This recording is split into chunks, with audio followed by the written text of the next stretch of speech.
Hello, everybody. I'm Lorna Nowvé, the Interim Executive Director of the Historic Districts Council.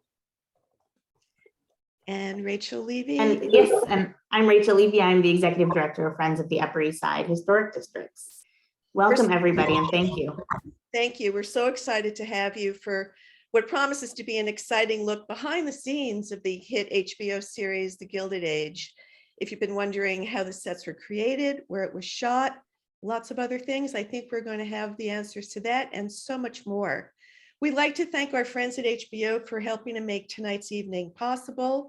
Uni Yang, Angela Tarantino, and Lexi Barco especially. And at the end of the panel discussion, we will open the event up to a Q&A session. So please, on your screen in the Q&A part, just type in your questions and we will call on you toward the end. So I'd like first to introduce our guests. Bob Shaw, the show's production designer, was nominated for an Oscar for his work on The Irishman. He's received Emmy Awards for his work on Mad Men and Boardwalk Empire, and he's received numerous Emmy nominations for The Sopranos, Pan Am, and Too Big to Fail. Lauri Pitkus is a much sought after location manager. Her credits include Orange is the New Black, The Goldfinch, Nurse Jackie, The Post, Pan Am, and Ocean's 8.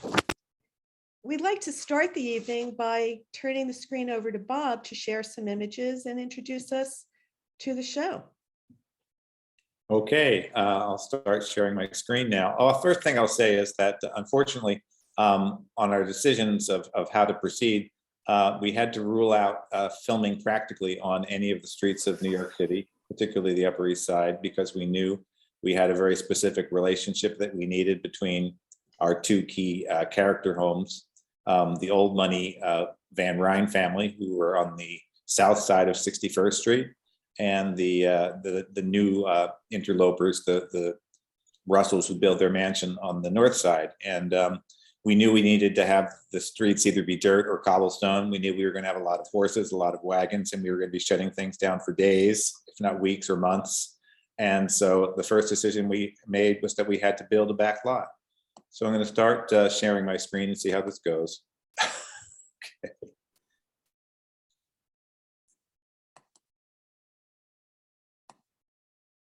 Go to full screen here. So we started with a rendering from a high point of view, which was what was written in the script of just how much backlot we wanted to see. And this is before we even decided how much of it was going to be real, how much of it was going to be computer generated.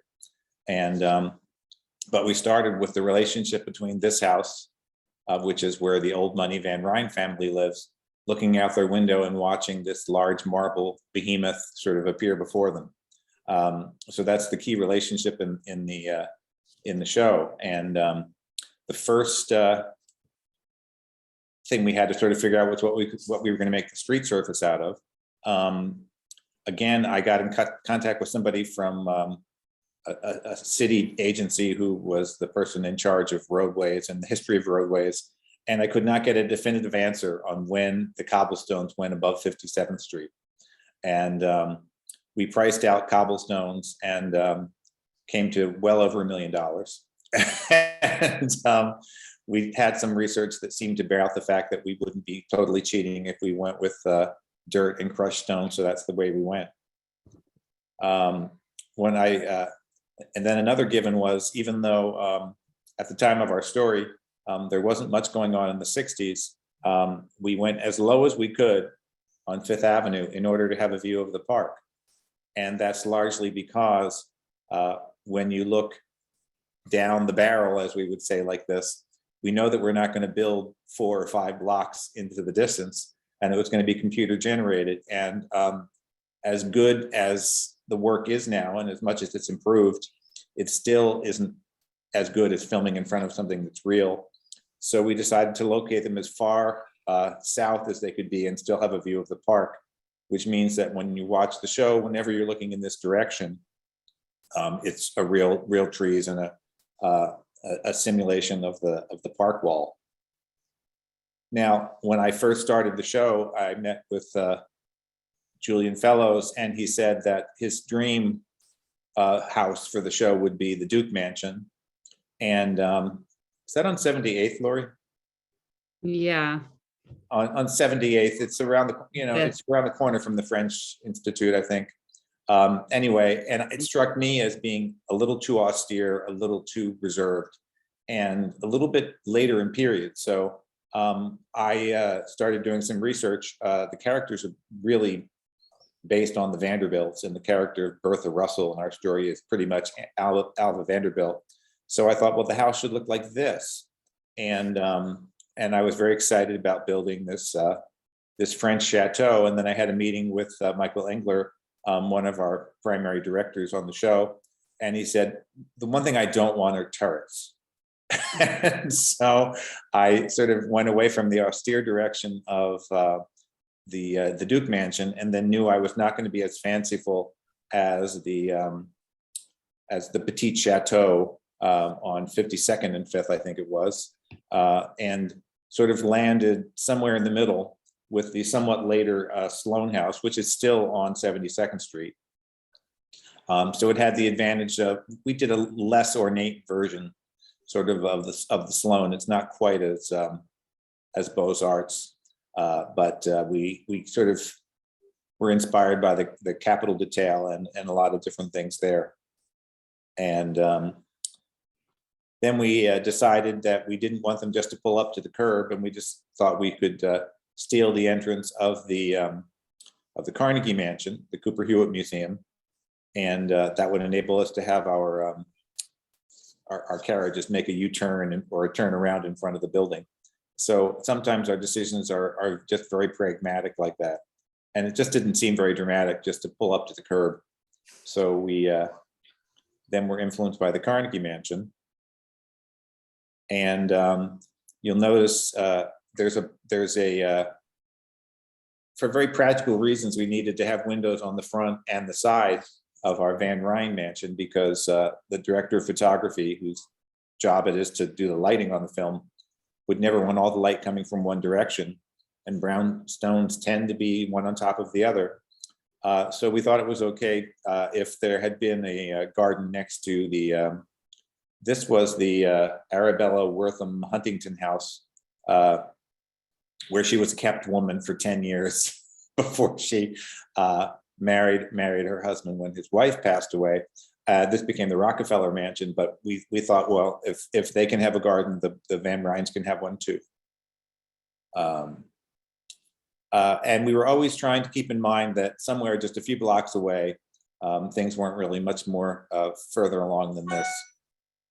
So we set about making a model of based on the sketch that we did.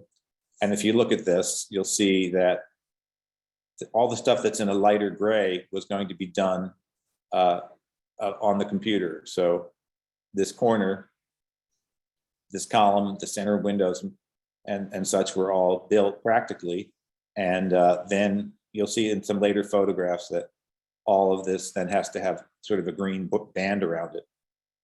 And at the end of the street where we had to continue the view on toward the east, there are 4 shipping containers stacked on top of each other, wide enough to cover all the angles, and then covered with a gigantic soft green screen in order for them to do the computer visualization down there. And you'll even notice that you'll see later that there's on this side of the house, the well, or the moat as we like to call it, around the house, which was a pretty common feature, is practical, and it's actually deeper on this side. But here it was blue screened or green screened, because whenever we saw down there, they had to computer generate the depth of the well, because it was a little more excavating than we could manage with the construction of the house. And this is the garden gap that I talked about, that we justified having windows on the side so all the light wouldn't always come in the same direction. So this is fairly close to when the set was finished. So you can see pretty clearly where the scenery stops and the green starts, and that just enables them to match the computer generated part in. And I've had it explained to me many, many times how green screen works, and I still don't really understand it. I just know that you paint it green and they put the computer stuff there. And I think this was the day that we were trying to decide whether we had the right road surface. And with most projects, we were battling weather, and the sidewalks barely got in on time. And we actually put one road surface down and decided that it was too much like volcanic sand. I don't quite know what happened along the way there, but we're there to survey the new road surface. And again, this is as wide as it gets from the Fifth Avenue side. And we put practical street lamps in. We didn't go to the distance and run gas lines under the road, because that creates a whole other set of problems. And hopefully we sort of got by with that. And again, this row of houses, all we had were the doors. I mean, the general rule of thumb when you do computer work is that if it overlaps a person, it has to be real. So this is high enough that for most of the time, a person's head was under this line, and we didn't have to worry about that being fully realized. That being said, it overlapped people's heads more than we thought. And whenever that happens, the visual effects people have to, like, very carefully, literally rotoscope, cut around the people as they're moving in order to do what they need to do. Here at the end is the bigger green screen. And this is just a view of our Van Rhijn mansion with the garden next to it. And we are always making notes about what we're going to try and do a little better or a little differently for the second season. And we found that the sidewalk looks much better when it's wet. So we're either going to keep it wet or seal the whole thing. I mean, this is how big on a given day, if it's too sunny, they need to block the sun. Here they're blocking the rain and certain other things. And anyway, this takes me back to the rendering of the back lot. Where am I? What did you send me, Lauri?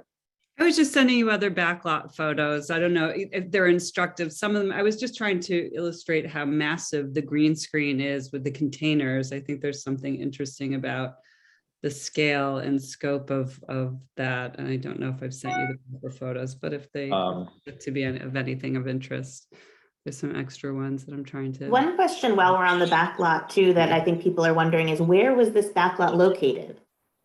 Where did you build it? Yeah, so the backlot is, we had to expand our search. Like, that gives you this little perspective. I think there's a dog in that last photo of the green screen. It's just kind of funny. When I was looking for a photo of when the horse and carriages are set against the green screen, it's sort of interesting because then when you watch the show and you can see the long shots going down 61st Street, once you see this green screen, you realize how amazing VFX can be to give you these long lens views. But to answer your question, the backlot is actually shot in Nassau County, Long Island. We did a pretty exhaustive search trying to keep it in Queens or Brooklyn, because we have two sound stages. One is in Glendale, Queens. The other ended up being at Gold Coast Studios in Nassau County. So I'm sure all of you on this are familiar with real estate and what goes on in the 5 boroughs and anywhere close to the 5 boroughs. There's really just not any open space available. What you find very quickly is any open space available are brown yards, places that need environmental remediation or are empty, they haven't been developed because there's some reason that they're not developed. So it took us a long time to come up with the amount, just figuring out the logistics of the amount of space we needed. We really built an actual city block, or we were trying to, with the aim of the scale of having that. And we decided that we needed, at first we thought maybe 2 acres would do it. Then I think we went up to 5 acres. And finally we said, what would really be optimum is like 7 or 8 acres. So So we were fortunate, I started thinking in terms of, well, where does that kind of space exist? And parks don't really go out of business. I was like, well, is there an army or military base? Or, I'm thinking like Floyd Bennett Field. You start thinking in those terms. They don't want to have you because now even places like Snug Harbor and Staten Island have been repurposed. Every inch of the 5 boroughs has been, which is a great, wonderful thing to see with gentrification and so many things moving outward and so much interest in developing cultural event spaces. A lot of formerly available space was not. So we found a place called the Museum of American Armor, which is a military museum out in Bethpage, Long Island. It's like a huge Quonset shed. But adjacent to it was something I would refer to as the empty field, which really insulted the man who worked. I think I called it an underutilized dump or something. I don't know. I didn't really mince words. I basically called him up and said, what about that big landfill you have next to you? It really did look like a piece of a landfill. And he said, well, no, that is not a landfill. That's actually where we conduct exercises on various weekends, and we bring tanks out and they roll all over the place, and we have D-Day, reenactments and whatnot. But anyway, he thought that this would be a wonderful opportunity. Fortunately, the man that runs the museum is also a public relations executive at Rubenstein. And he comes from a background where he worked hand in hand with El D'Amato for years. So he's not only a political creature, but he's a public facing creature. And he thought that this would be a wonderful opportunity to get Nassau County in on the filming bonanza that's going on everywhere. He's very abreast of the studios that are being built in Astoria and down at the Navy Yard. And he thought this was Nassau County's time for their close-up.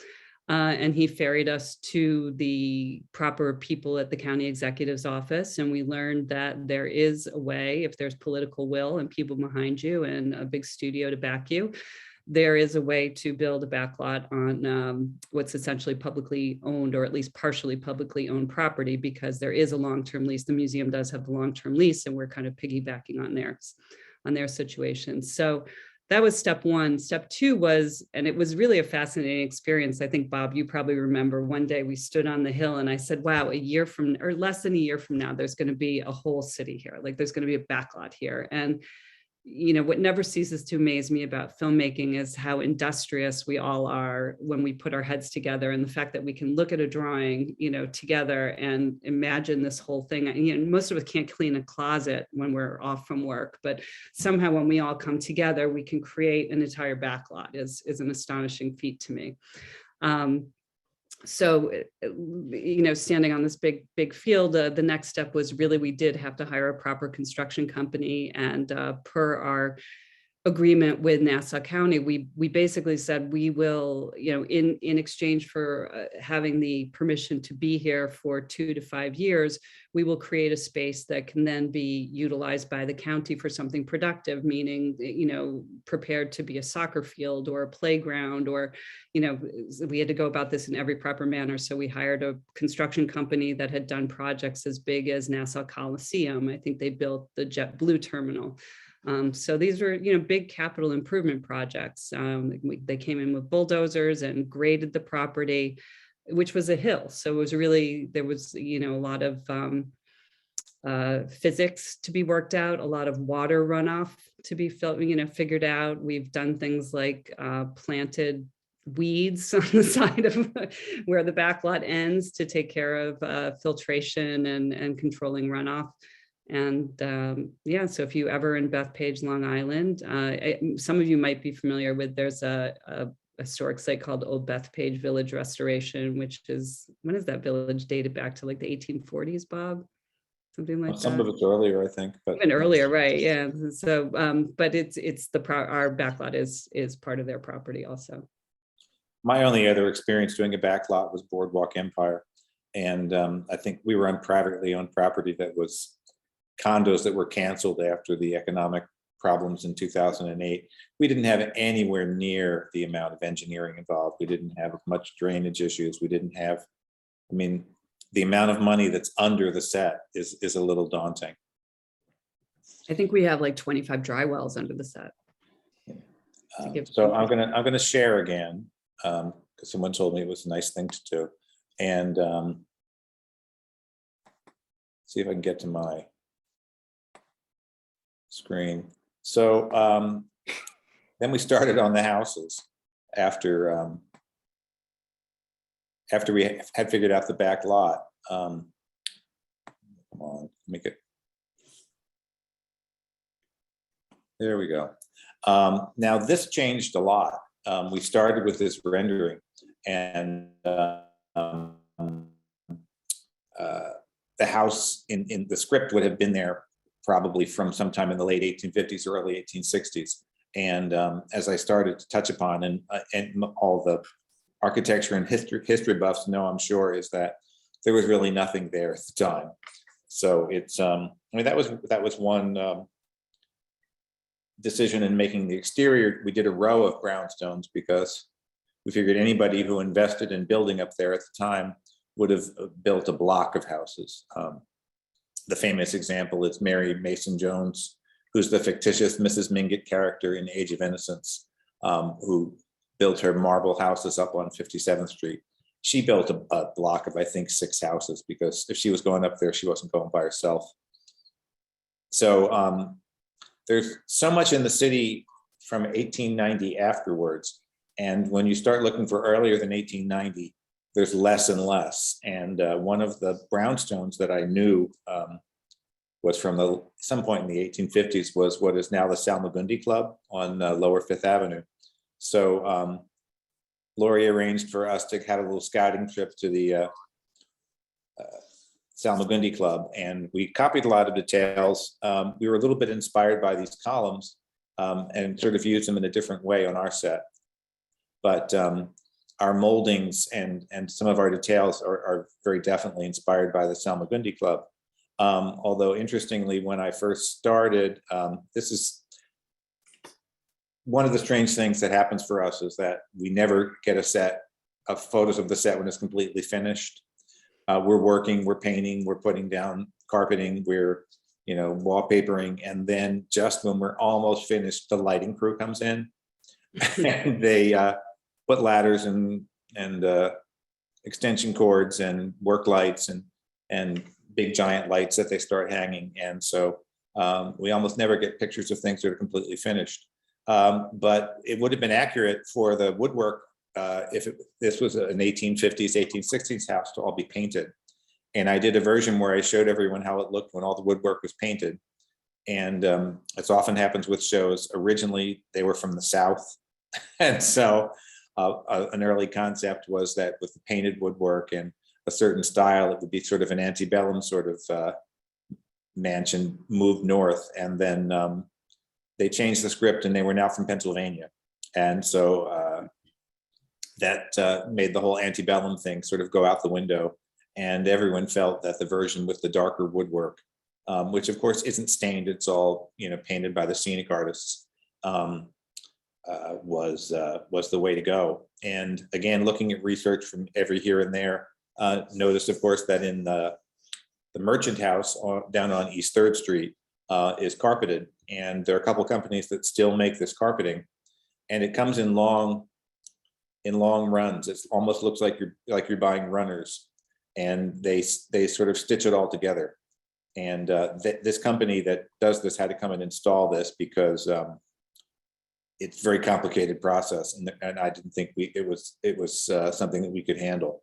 But one of the earlier versions had a wooden floor, and it feels just much more right that we went with this very specific woolen. It almost seems like a horse blanket. And I always say that as much as it's going on here, because there's one pattern on the wallpaper, there's another pattern on the floor, there's another pattern on the furniture. Of this period, there would be even more. And at a certain point, we had to decide to pull back enough that you would not be distracted, because you do this full-on accurate period drawing room. Your eyes don't know where to look, and after a while, you probably even get eye strain, and you probably stop seeing the actors. And again, everything comes from a little bit on your travels. We had originally been doing all the rooms with wallpaper, but I went and toured the Academy of Music in Philadelphia, and in their public reception rooms, they're painted very similar to our middle parlor here with wallpaper borders. And it just gave us a little relief from the wallpaper.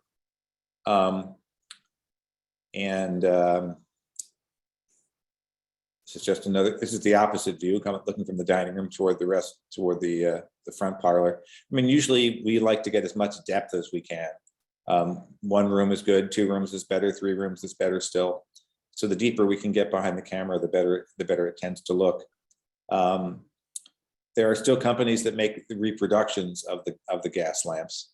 Our directors of photography have occasionally asked, couldn't we have practical gas in all of the chandeliers? And neither Lauri nor myself felt that we wanted to venture asking that question of the fire marshal.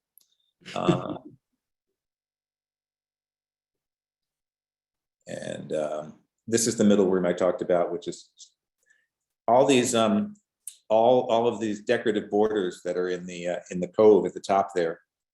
Those were all laid out and printed on the computer. It would have normally, back in the day, it would have been hand stenciled, which it was time consuming enough as it was.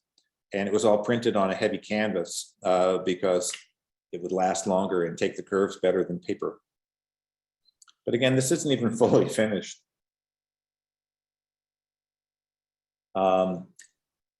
I've done many shows where we printed the tile and or painted the tile.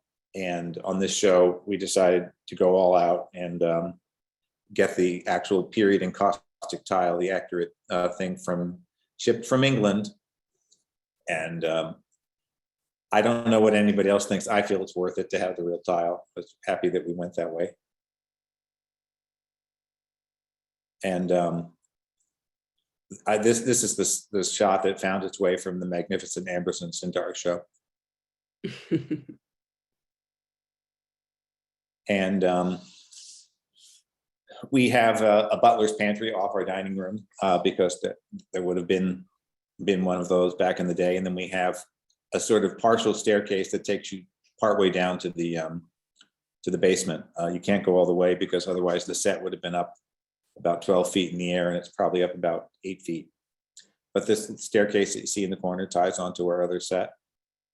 And this is a detail of some of this that was printed on the computer, or printed from the computer. And each one of these went through at least a dozen versions. And it was like, well, the little red dots are too red. The little red dots are I can't see them. And this is too much contrast. And it's sort of, even though we were working from, historic models, it was still hard to get the balance right. And again, if you remember from the picture of we're still missing one little piece here. The picture I showed you of the Salmagundi Club, this is our version of a similar kind of rope detail. And we found this great company to do the drapes. And again, this is more of this printed stencil detail. And then this is a different printed wallpaper detail. And as I can tell you, there would be easily 5 times the amount of detail in a real period drawing room. And that gets back, so you can see it really didn't turn out that much like the rendering in this case. And how do I get back? You might have to go, okay. Yeah.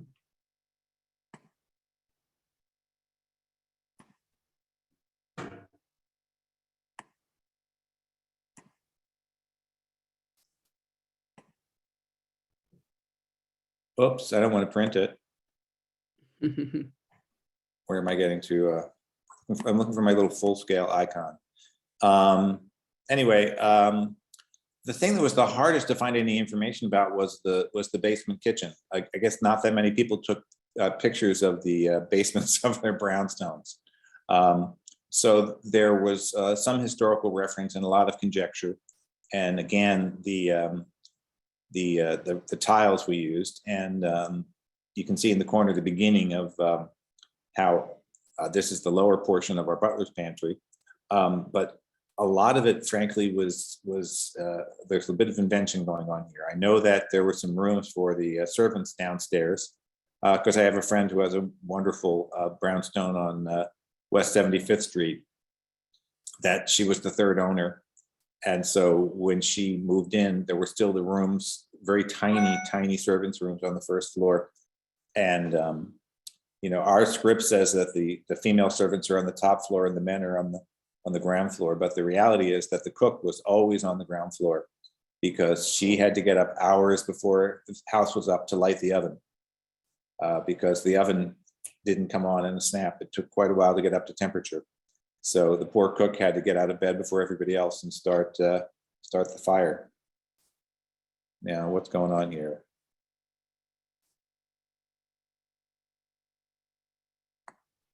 It went so well before. Yeah, I'm not sure you lost your little arrows, Bob. Now, this is what I want to do. I don't want to print. I want to do this. There we go. So like this was one of the few kitchens that I found some photographs of, and even this, it's not 100% our period because you can tell that there's some gas lamps here. That's the thing that's just crazy. I mean, they were so used to seeing in the dark that every little bit of additional light that came with increased technology was an advancement. So when they went from candlelight to gaslight, people thought, oh my God, this is so harsh. It's really garish. But in a kitchen like this, they didn't even have shades on the gas fittings. It was literally just open flame. And I've seen photographs, and I've seen like where the gas jets were in a servants' corridor in a house in Newport, and the gas jets were just open. The hallway was barely 30 inches wide, and why people weren't constantly catching on fire, I have no idea. But you can see there are a couple of electric lights here, so that puts us a little bit past our period. This again is our set when it wasn't finished, with our beautiful floor and dark gas lamps. And this we copied pretty closely because there was a hot water heater only downstairs. Sort of learning things bit by bit that before they figured out how to heat all the water in the house, there was a giant hot water heater in the kitchen, but then there would be one in each of the bathrooms, where each of the sinks was upstairs, because at this time, as elegant as they may seem, there was maybe a sink in their room, but there was one shared toilet in the hallway somewhere. And this is more of our set when it wasn't finished. And again, you steal bits and pieces from everywhere. I got to see the kitchen, which is not on public view because it's sort of falling apart, at the Chateau sur Mer in Newport. And I just love the diagonal paneling on the cabinets. And so I duplicated that liberally. But there's certain things we just laid out here for flow of the camera. And again, this is more of the period accurate, very thin woolen carpeting, but the fancier patterns were for the public rooms, but for a staircase like this, they were lucky to get a stripe.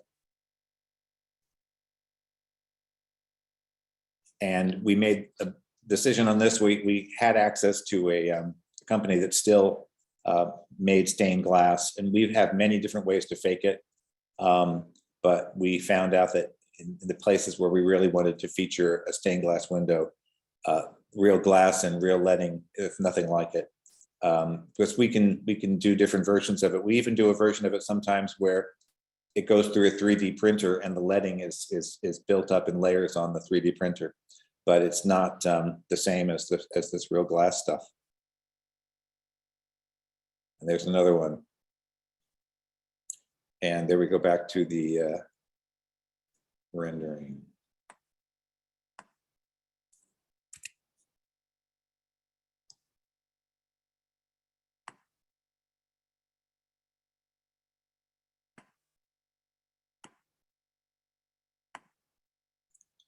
The Russell House was another thing where we really kind of had to cheat history.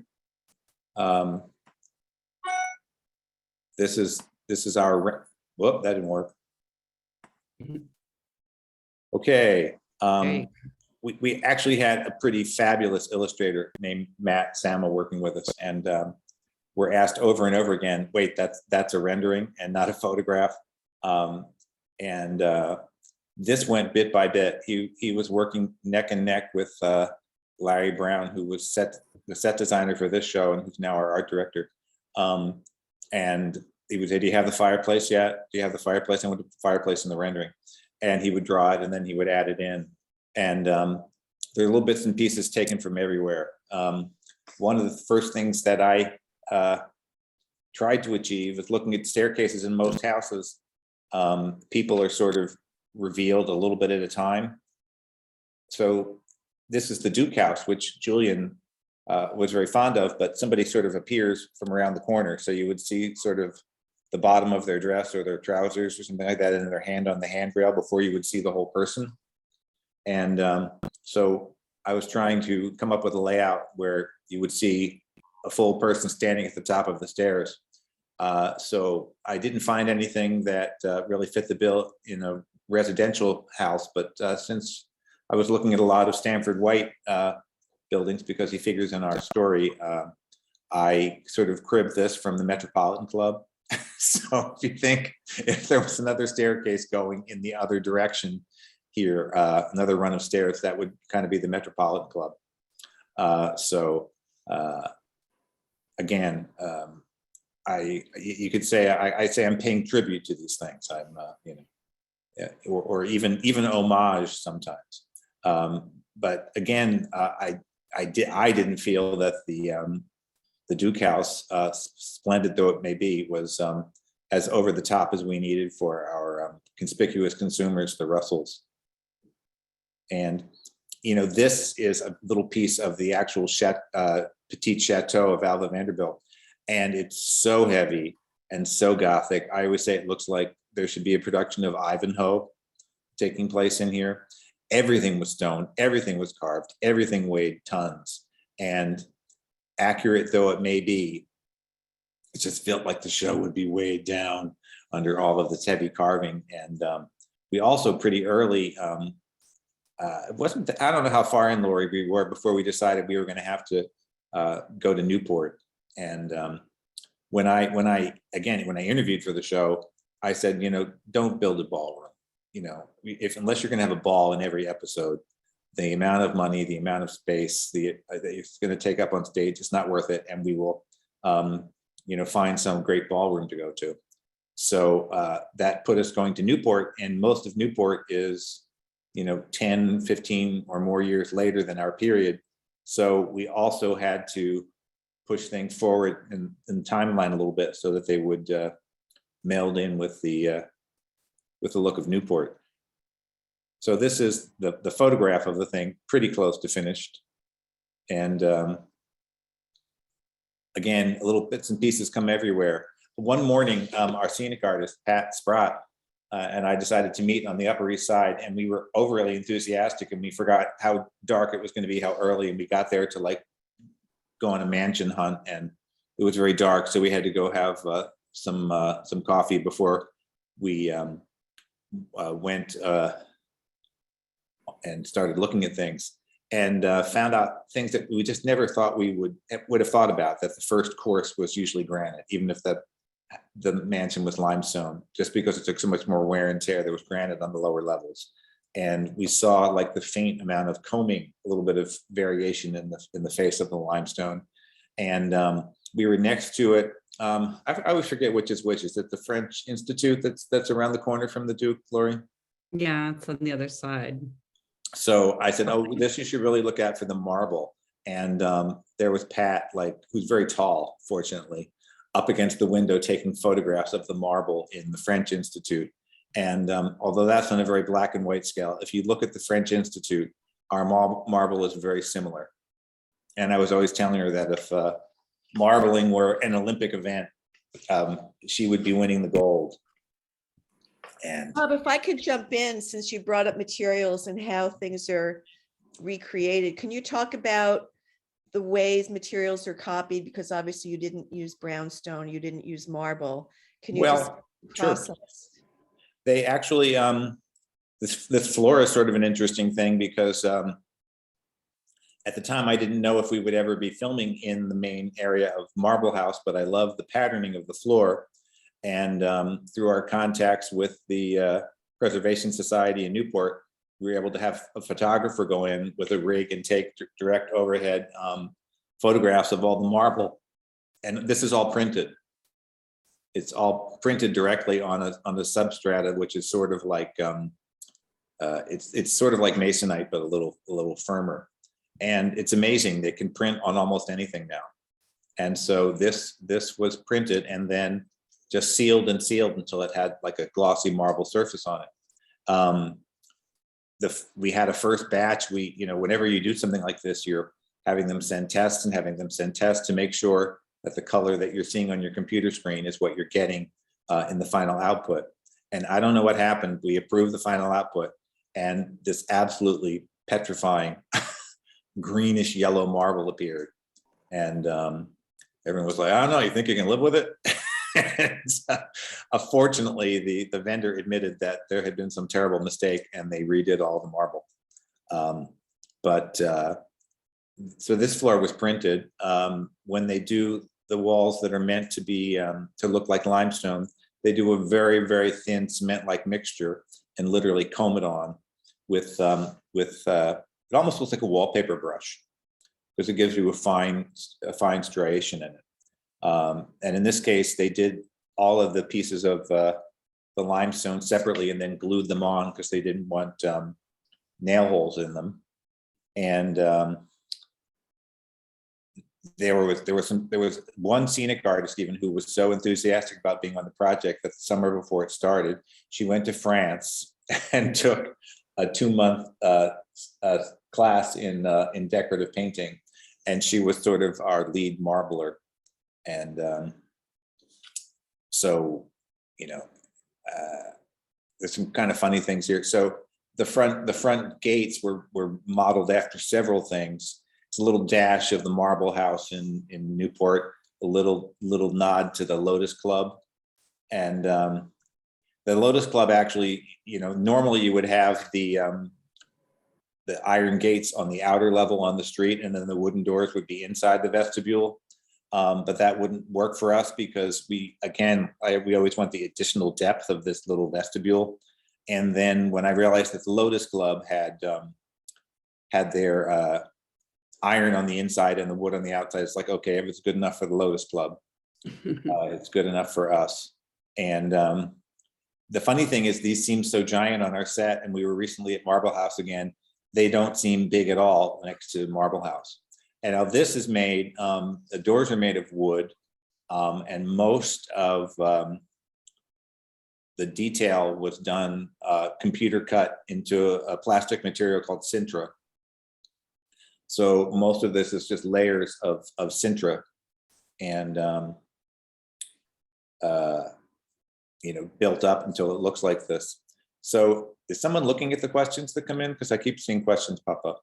Yeah, we're looking. All right. Well, since you've mentioned Newport, this is a great segue to talk about how you could even tear yourselves away from your back lot and actually go to the mansions in Rhode Island. And could you talk a bit about Lauri's search and Troy and where else you went? Sure.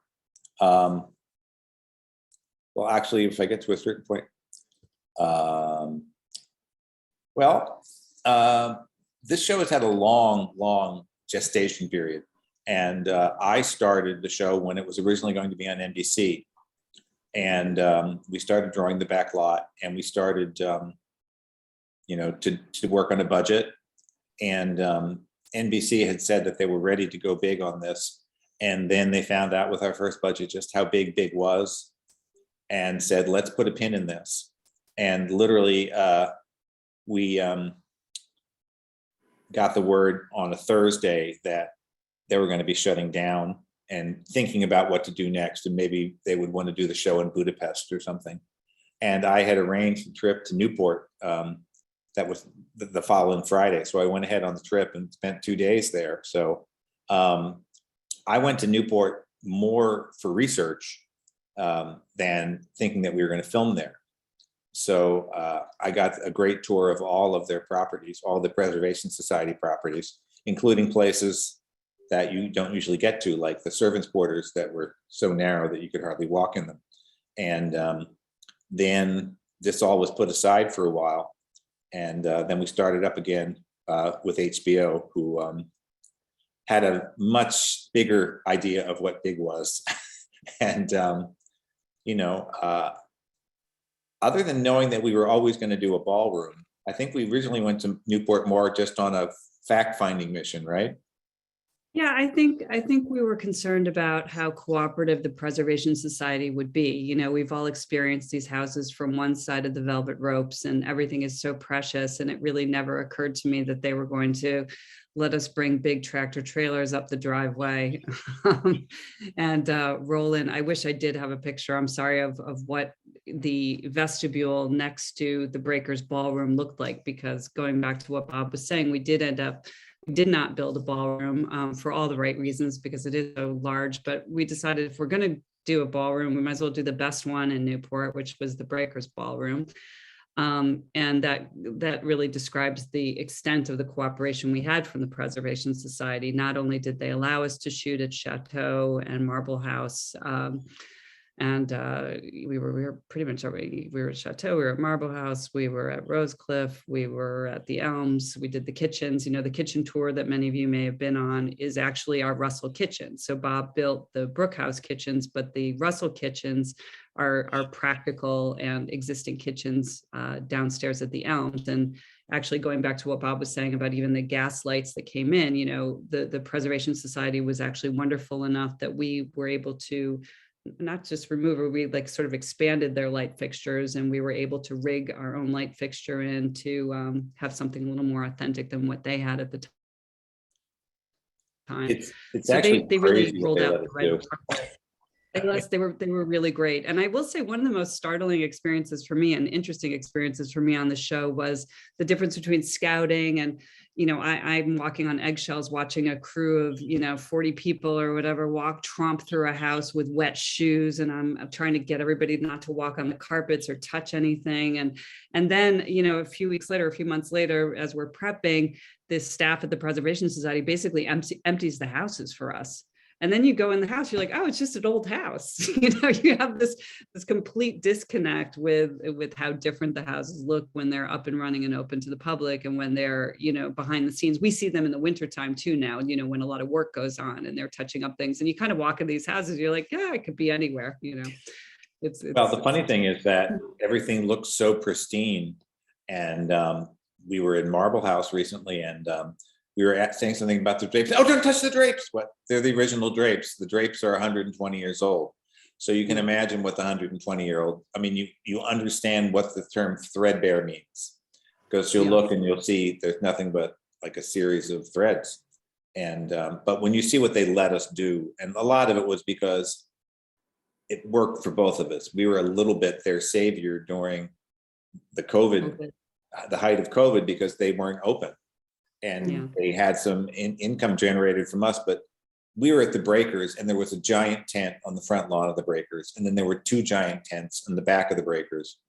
And I should have pulled up those pictures, because when you see the tents, and you almost can't see the Breakers for the tents, and then when you see the lighting equipment in the right in front of the grand staircase of the Breakers, and but it was such a great experience, and the Preservation Society was so welcoming and so helpful. And they gave us they had this fabulous dinner for us one evening in the Gold Room at Marble House. And, you know, you look at the Gold Room in the Marble House and you think, this is kind of garish. It's like a friend of mine's mother used to always say, it's nice, but it's not for people. And it's like, who would live there? And then you see these places at night, and it absolutely glowed. So it was this sort of rare experience, magical experience of having this candlelit dinner in this beautiful room that was meant to be seen at night. But I was sitting next to Happy Van Buren, who was a woman who grew up in Newport, and she's telling me stories of, well, when she was a child and whoever lived here in the Breakers, they would come over to play and they would steal the trays from the pantry and then slide down the grand staircase at the Breakers like they were tobogganing. So it was kind of a little bit of both of this extremely elegant experience and this, oh yeah, I used to go down the staircase on a serving tray. But the Newport worked out really, really well for us. And then there were sometimes we'd just be touring around. There was nothing written in the billiard room at the Breakers, but we went in there and it's like, how can we not film something in here? So there was a scene where George Russell was supposed to be speaking to somebody in his office. And it's like, okay, we've already had 2 office scenes. Let's do something here in this spectacular room. Can you talk a little bit about filming in Troy and how that came about? Sure. This was just a picture. This is one of my favorite pictures because the ceiling of the Great Hall was on, 10 winches in order to get it up in the air. And it was easier to paint it down on the ground. So to come in and see this gigantic ceiling and to see all these people, painting just over their head. If Michelangelo had ever had the opportunity. But anyway, so you were saying about Troy? Just curious to hear, how you found Troy and how you decided to utilize it, and I'm thinking I should plan a visit to Troy. It must have such a great downtown. You should. I think it's definitely worth it. Well, Troy was a known quantity, and we knew that they had filmed Age of Innocence there years ago, and it's funny because Lauri and I have clocked so many hours driving around looking at things and so many away trips. And we've been interested both in Albany and Troy, but the heart of Troy is amazing because, as I was saying, there's so little, as you all know, left in New York that's pre-1890. And so if you go to Washington Park in Troy, and you walk around and you look at the plaques and you're looking at 1838, 1842, 1856, and which is fantastic because we're trying so hard even to get anywhere near our period, and to have decades before our period, which is what the world would look like, was just it was the gift that kept on giving. And they again were very cooperative, and it's like we put dirt in the streets. We put fake cobblestones in the streets. We had, Lauri unfortunately had to be running around saying, could you try to clean up after your horses? Because, they were parked a little too close to restaurants. There were outdoor restaurants and the horses were parked. Right. This horse just relieves itself next to an outdoor cafe. There's something you can do about it. There's a Fellini-esque moment whenever you're on a film like this, and you literally bringing the circus to town, and the horse and carriages come through, and the people that own the horse and carriages are sort of like the carnies of the crew, and they have their own set of the ways that they operate, and then our crew operates a different way, and it's a big mashup when it all comes together that oftentimes I stand back, and the absurdity of all of it is kind of overwhelming. So I have a question that I think a lot of people in the audience are curious about. How many days did you actually shoot in New York City? Do you want to answer that, Bob, or shall I? You can answer it. You're the location manager. You should have people guess. No, sadly, and it was not by design, we shot in New York City for one whole day. And I'm sure you all recognize it right away, but we did shoot at Bethesda Fountain in Central Park. And it was a big coup, and we were very fortunate to have the cooperation of the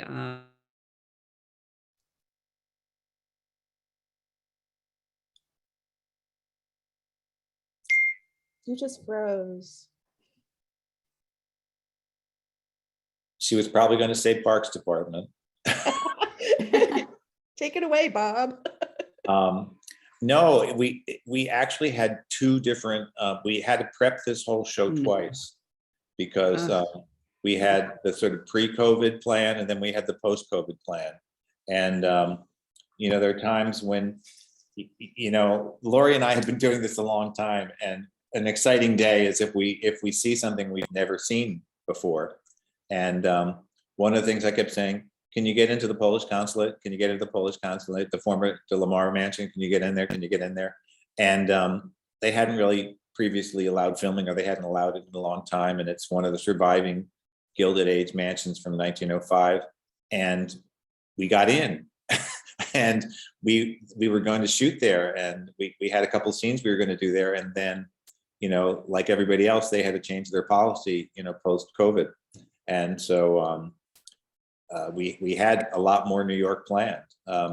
What street was the Koch mansion on? Is it 80th, East 80th. 80th? East 80th. We were all excited because there's so many houses in a row, and it's like, wow, you can turn around the camera from the front doorway and see, you know, all these buildings that are all period correct. And then that went down the drain too. So it wasn't our original plan, but it ended up our backup plan.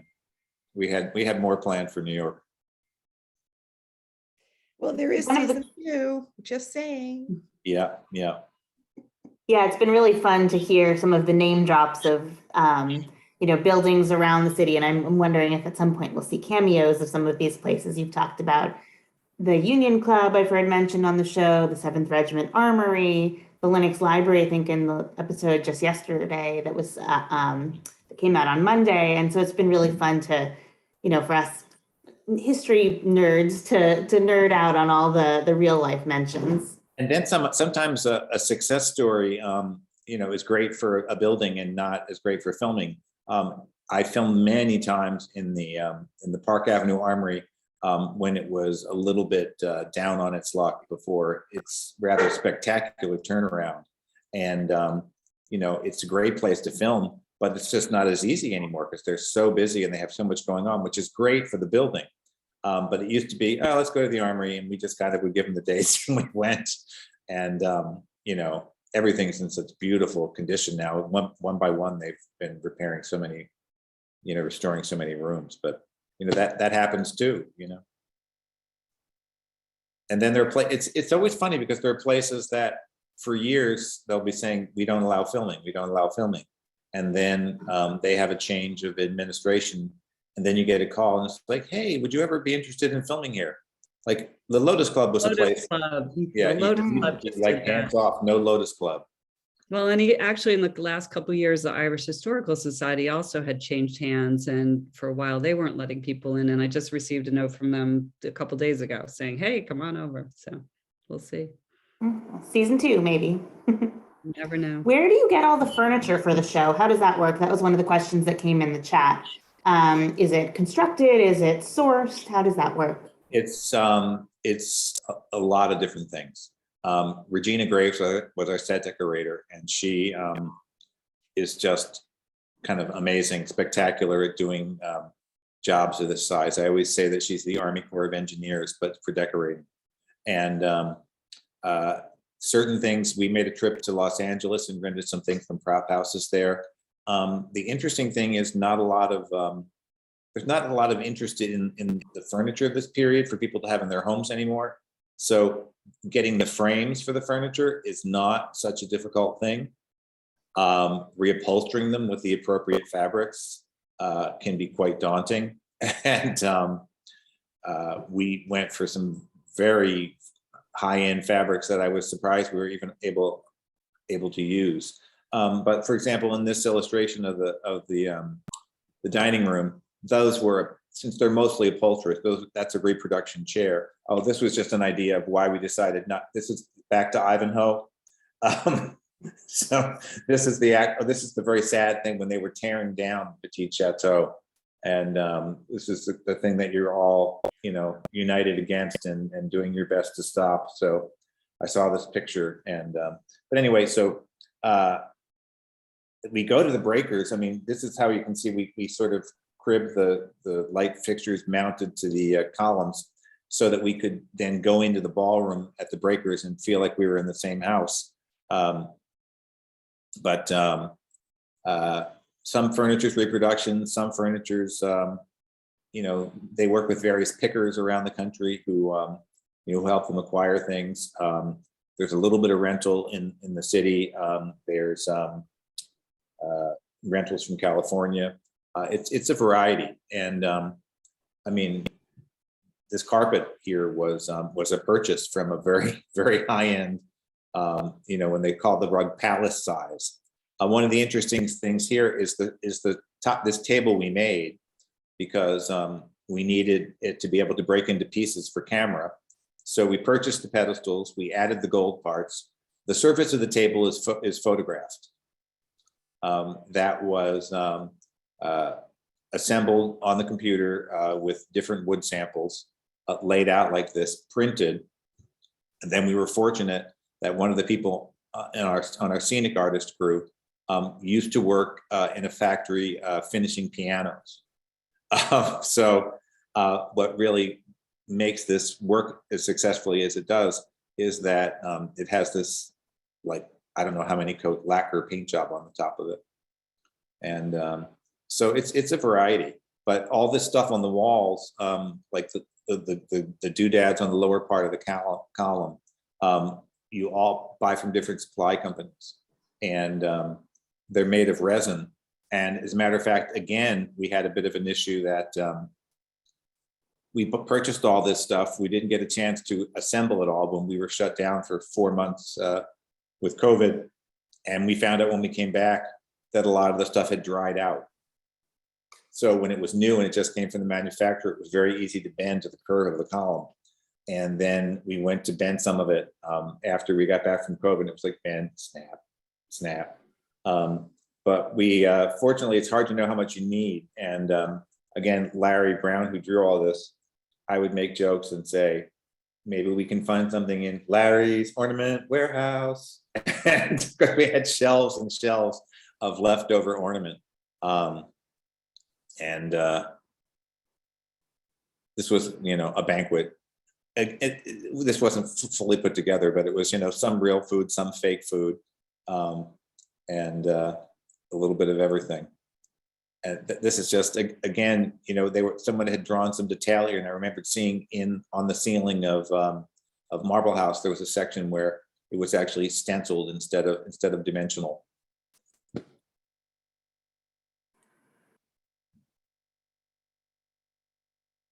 Again, they were working on the ceiling while it was down on the ground, and then they had to hoist it up in the air. And this was, we had somebody manufacture the light fixtures to go on the columns, and this was our full scale test of whether we needed them big or smaller. But that was a case where there was a chandelier manufacturer in New Jersey, and they did most of our chandeliers and our sconces, and then they custom made these pieces to go mount onto the columns.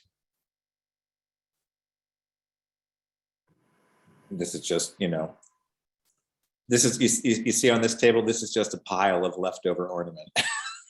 it's just stacks of it. So,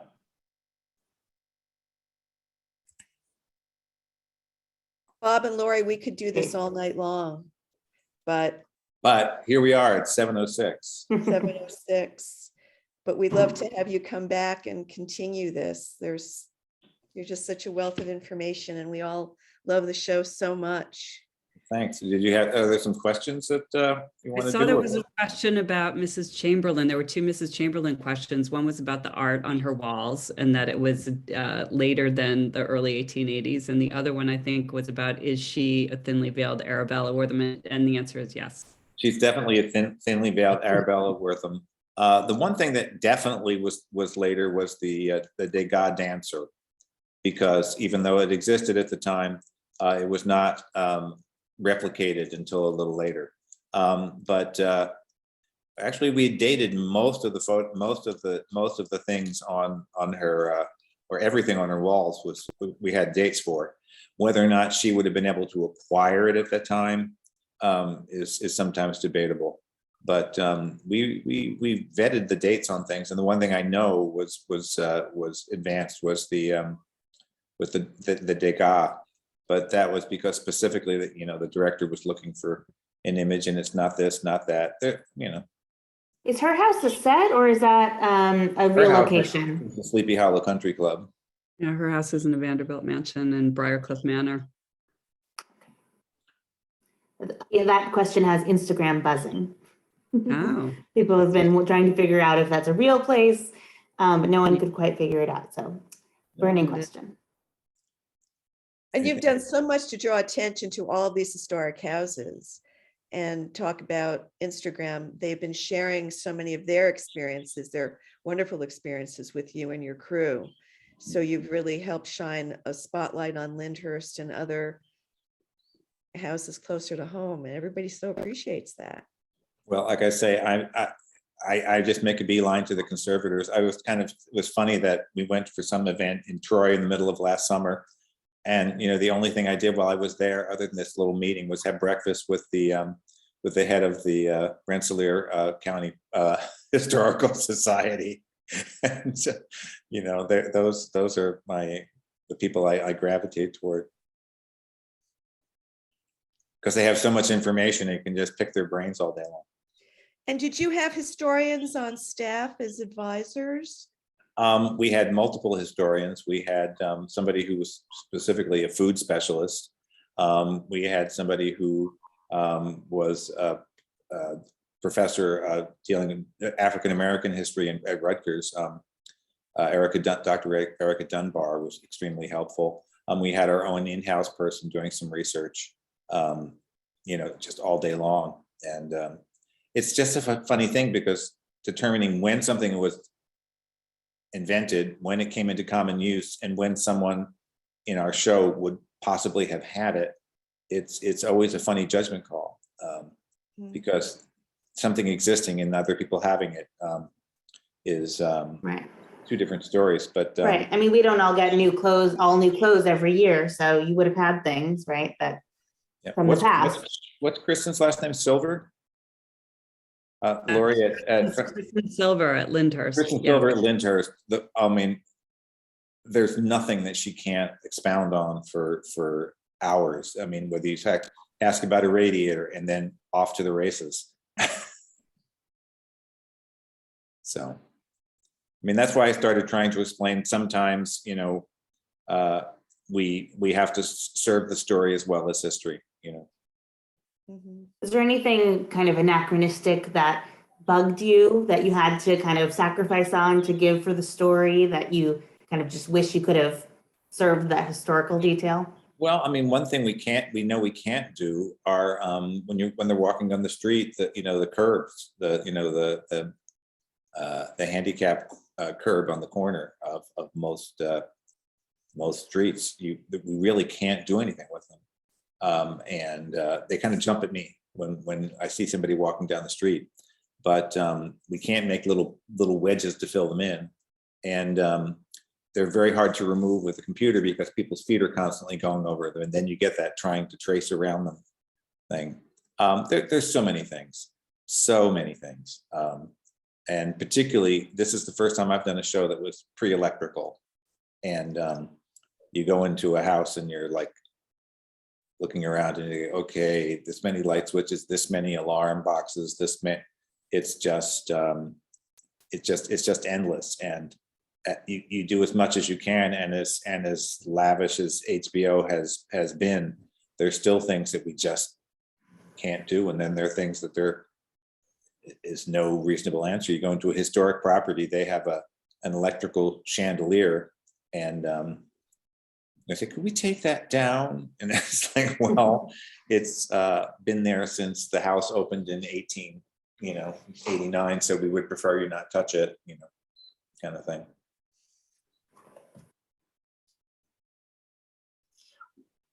Shall we wrap it up? I think we should. Goodbye, but we can say thank you so much. Well, Thanks for having us. Yeah. We're always, excited to meet people who are, into preserving this as much as we are. I know, I'm curious. I have questions for you guys, but that's another time. It's okay. Anytime. And Yeah, thank you this was for great. all Yes, we've had about 150 people with us throughout the evening. So we're just so grateful to have you with us, everybody, and Bob and Lauri in particular. Thank you so much. It's fascinating to see this period really come alive and learn about, what goes into it, which is a lot, clearly. Yeah. Thank you both. Okay. Thank you. Thank you. Bye-bye.